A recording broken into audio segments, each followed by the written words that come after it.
সকলের প্রতি আমার সালাম, আসসালামু আলাইকুম। আশা করি আপনারা সকলে ভালো আছেন। আপনাদের দোয়া এবং আল্লাহর অশেষ রহমতে আমিও ভালো আছি। আজকে আমি আপনাদেরকে দেখাবো পুকুরে ফিশ ক্যাল, এসিআই কোম্পানির বাম্পার ফিশ ক্যাল। এটা কীভাবে প্রয়োগ করতে হয় এবং এটা প্রয়োগ করলে কী কী সুফল আসে এবং মাছের কী কী গ্রোথ হয় বা কী কী ভালো দিক সবগুলো জানাবো। তো ফিশ ক্যালটা আপনারা প্রথমে পানি দিয়ে একটা বালতিতে অথবা যে কোনো পাত্রে গুলিয়ে নেবেন। সুন্দর করে গুলিয়ে নিতে হবে। এটা আসলেই ওখানে লেখা দেখলেন যে এখানে ক্যালসিয়াম, ফসফরাস এবং সালফার রয়েছে। তার পার্সেন্টেজও দেওয়া আছে। এটা 5 কেজি একটা প্যাকেট। 240 টাকা এমআরপি, 220 টাকা করে আপনি খুচরা পাবেন এবং বেশি করে পাইকারি নিলে 200 টাকায় পাবেন। তো এটা প্রথমে আপনাকে, এটা একটা ক্যালসিয়াম জাতীয়, অনেকটা চুনের মতো কিন্তু চুন না, বাট এটা একটা ক্যালসিয়াম, ফসফরাস এবং ম্যাগনেসিয়াম যুক্ত। এটা এরকম করে আপনারা প্রথমে বালতিতে গুলিয়ে নেবেন, নিয়ে সুন্দর করে ভালোভাবে মিশাবেন। মিশিয়ে কিন্তু ধীরে ধীরে পুরো পুকুরে এটা ছিটিয়ে দিতে হবে। ধীরে ধীরে পানি যোগ করতে হবে বালতিতে এবং আস্তে আস্তে ছিটাতে হবে।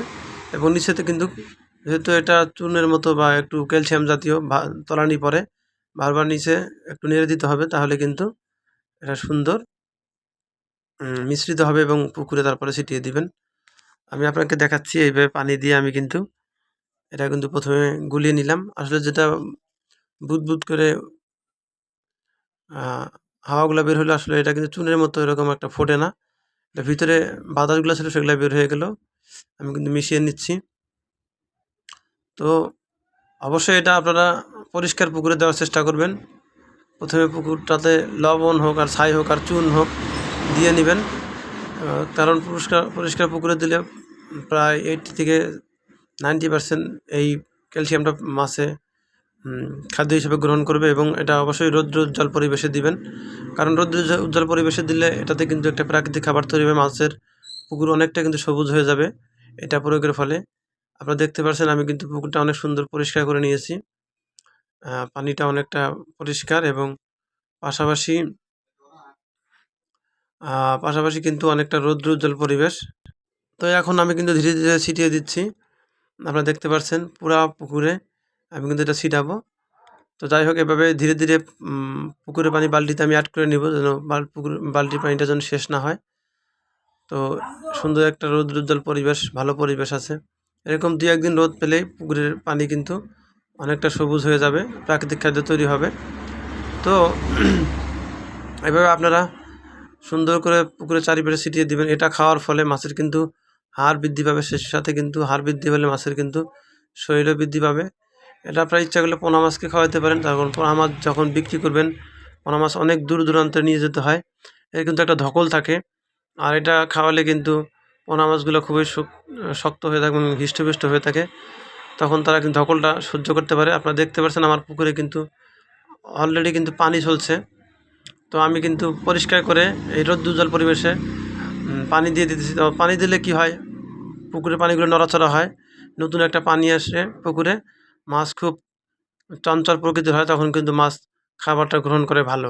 আর আপনারা জানেন বাইরের থেকে পানি অ্যাড করলে পুকুরের অক্সিজেন বাড়ে, অনেক সুফল রয়েছে। আপনারা যারা মাছ চাষ করেন তারা জানেন। আমার কিন্তু মেশিনের পাইপটা কিন্তু এদিক ওদিক ঘোরাঘুরি করছে এবং পানি কিন্তু হচ্ছে। তো এখন যেহেতু ফাল্গুন মাস শেষ, চৈত্র মাস শুরু, তো সুন্দর এসব পানি দিলে কিন্তু আবহাওয়া একটা গরম, মাছ কিন্তু অনেকটা বাড়ে। পোনা মাছ হোক আর আপনার বাজারের বড় মাছ হোক, তো সুন্দর করে আপনারা কিন্তু এভাবে ছিটিয়ে দিবেন। আমি কিন্তু ধীরে ধীরে পানি অ্যাড করতেছি এবং ছিটিয়ে দিচ্ছি। এবং বালতির তলানিতে যে ক্যালসিয়াম অথবা বাম্পার ফিশ ক্যাল বলেন, এটা হচ্ছে এসিআই কোম্পানির। এটা কিন্তু স্কয়ার কোম্পানির রয়েছে, এটা কিন্তু, তো এটা হচ্ছে এটা সম্ভবত গ্রিন ক্যাল অ্যাকুয়া। স্কয়ার কোম্পানির নাম হচ্ছে গ্রিন ক্যাল অ্যাকুয়া সম্ভবত। তো ওটা অবশ্য 10 কেজি প্যাকেট থাকে, ওটার দাম 300 টাকার উপরে, 350 টাকা। আসলে ওটাও ভালো হয়, এটাও ভালো। তো আমি যেহেতু 5 কেজি একটু দামে কম, 200 টাকা বা কিছু বেশি টাকা নেয়, 220 টাকা। ওটা কিনতে গেলে 350 টাকা লাগে। তো আমার পুকুরে 1 বিঘার পুকুর, 5 কেজি দিলে হয়ে যায়। পানি যেহেতু এখন কম আছে, তো সেক্ষেত্রে আমি এটাই দিয়ে থাকি। একবার আমি ওই গ্রিন ক্যাল অ্যাকুয়া দিয়েছিলাম 10 কেজি, তখন পানি বেশি ছিল। তখন মাছও বেশি থাকে। তো এখন যেহেতু পানি কম, সে কারণে এটা দিচ্ছি আমি। আপনারা ইচ্ছা করলে যে কোনোটা দিতে পারেন, এবং কিছু যদি তলানিতে পড়ে থাকে আপনারা মুঠে করে নিয়ে পুকুরের মাঝখানে ছিটিয়ে দিতে পারেন। এটা কিন্তু সুন্দর চুনের মতো দেখতে, কিন্তু চুন না, আসলে এটা ক্যালসিয়াম, ফসফরাস এবং ম্যাগনেসিয়াম থাকে। এটা কিন্তু মাছের অনেকটা খাওয়ার রুচি বৃদ্ধি করে, হাড়ের গঠন বৃদ্ধি করে, মাছের শরীর হৃষ্টপুষ্ট করে, এবং পাশাপাশি কিন্তু মাছের রোগ প্রতিরোধ ক্ষমতা বাড়ায়, এবং পুকুরের পরিবেশ ভালো রাখে, প্রাকৃতিক খাবার তৈরি করে। পাশাপাশি হচ্ছে পুকুরের পানি কিন্তু সবুজ রাখতে সাহায্য করে। আপনাদের যাদের ইচ্ছা তারা দিতে পারেন। আর যারা মাছ চাষে বিভিন্ন রকমের তথ্য জানতে চান তারা আমাকে কমেন্ট করবেন। আমি আপনাদের আমার অভিজ্ঞতা শেয়ার করার চেষ্টা করব, এবং আপনাদের তথ্য দিয়ে পাশে থাকবো ইনশাআল্লাহ।